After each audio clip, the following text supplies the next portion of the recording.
सर्वत्र गोविन्दनामसङ्कीर्तनं गोविन्द गोविन्द।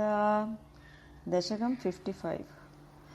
अथवारिणि घोरतरं फणिनं प्रतिवारयितुं कृतधीर्भगवन् धृतमारिततीरगनीपतरुं विषमारुतशोषितपर्णचयम् अधिरुह्य पदाम्बुरुहेण च तं नवपल्लवतुल्यमनोज्ञरुचा ह्रदवारिणि दूरतरं न्यपतः परिगूर्णितघोरतरङ्गगणे भुवनत्रयभारभृतो भवतो गुरुभारविकम्पि विजृम्भिजला परिमज्जयति स्मदनुशतकं तटिनी झटिति स्फुटघोषवती अथ दिक्षु विदिक्षु परिक्षुभित भ्रमितोदरवारिनिनादभरैः उदगादुरगाधिपति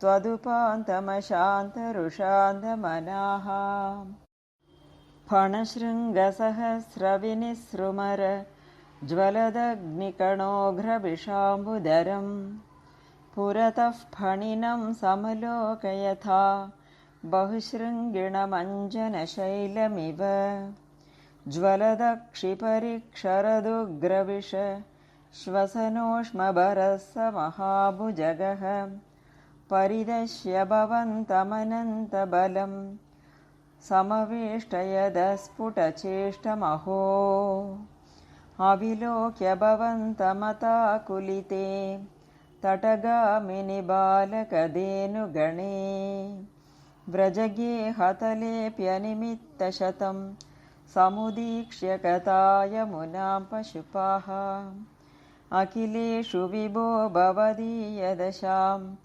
अवलोक्य जिहासुषु जीवभरं फणिबन्धनमाशु विमुच्य जवाद् उदगं यतः सजुषा भवता अधिरुह्य ततः फणिराजफणान् ननृते भवता मृदपादरुचा कलशिञ्जितनूपुरमञ्जुमिलत् करकङ्कणसङ्कुलसङ्क्वणितं जहृषुः पशुपास्तुतुषुर्मुनयो ववृषुः कुसुमानि सुरेन्द्रगणाः त्वयि नृत्यति मारुतगेहपते परिपाहि स मां त्वमदान्तगदात्।